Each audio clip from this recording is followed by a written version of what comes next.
Today we have a Goal Zero Yeti 150.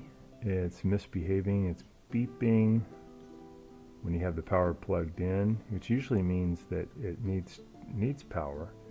The digital display shows that it's full, that it's got all the way up.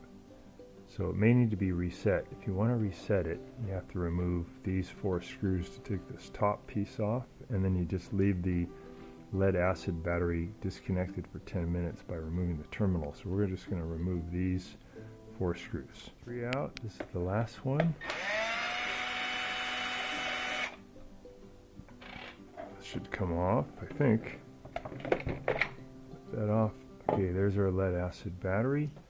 I'm just going to remove one of the terminals, and then we'll wait about 10 minutes. There is a fuse here too. It's just like a modular. I think you can just pull it out. So we're just taking power out of this processor, and we're giving it about 10 minutes to let the RAM memory dissipate, and we'll hook it back in and see if that resets it.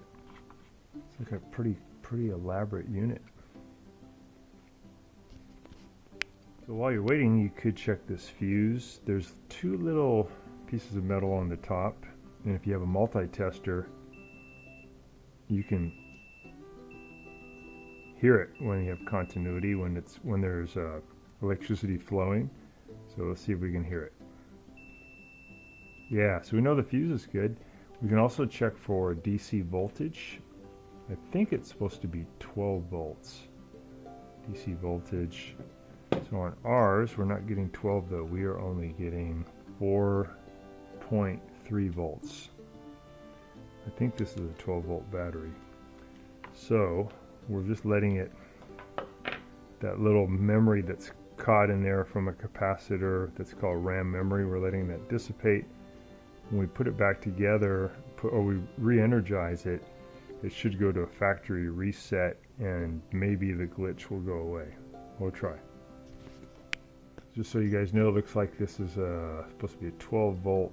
It shows it as 13.3 as a standby voltage. So I think this is just, battery's just gone down pretty low. So we'll see if plugging it back in is going to help. Looks like it's in pretty good condition otherwise. Just an old lead acid battery.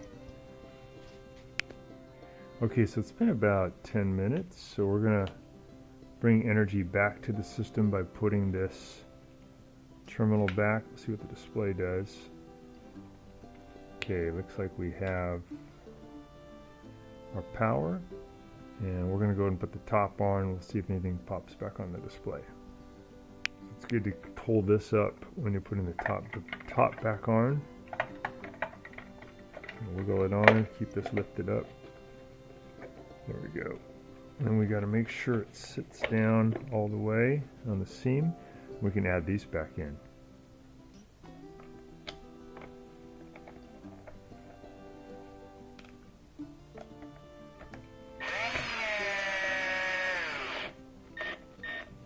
Get the top back on. I think we were using a Torx 15, I believe.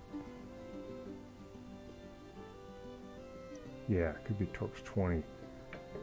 And so far nothing on the display. We're going to plug in the power again and see if there's a change. We've got our power adapter. Let's plug it in and see what happens here. Okay.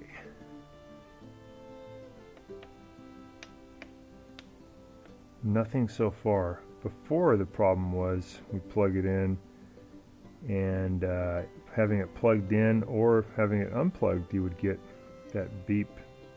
This is usually a signal that it's not getting enough voltage. And now when we plug it in, we don't get a beep. We don't get a display yet, but we'll give it a little bit of time and see if maybe that pops back on. It could be it has to just get up to a certain voltage. You might want to check this wall adapter for your Yeti to make sure it's sending out the right amount of voltage. So we have it set for DC. We're going to put one on the outside here, and there's one little thing on the inside. We're going to touch it and then see what we get on our meter.